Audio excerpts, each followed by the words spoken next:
Anan mo na.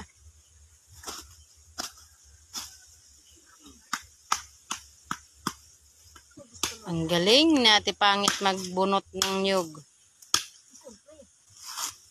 Pangit may langka, pangit.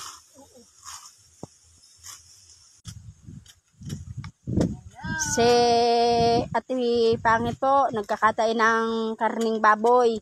Kaya lang yung karning baboy niya, puti yung dugo. Yung aming boss, yun. Yan, dito kami sa gubat. Tusok mo kayong kahoy. Ang galing niya. Isipin mo, sabi niya dun sa kanya jowa, mali daw yun, pero pag gumawa siya, makapal ang pagbalat. Hanep!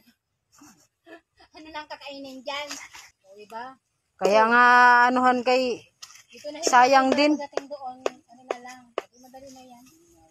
Oo, gasing naman yung dyan. Yun na lang. Siyempre, kailangan mo anuhan yun. Basol na lang magaling. Kahoy, madali. Alam mo, Yan, tama lang kahit yan. alam mo dati yung mga bata kami, ang galing magluto nito. Ang kuya ko. Yan. Doon nga tayo sa taas. Oh, kaya nga, doon sa apoy. Sa taas. Mahangin. Okay na yun, wala naman ay... Ay, tabag ko, kari ako mo na lang mamaya ito. Ha. Yung tabag ko. Yung sapatos ni ate, hindi na kaya ng binti ko. Nagluloko muna naman ako pangit, kahit wala.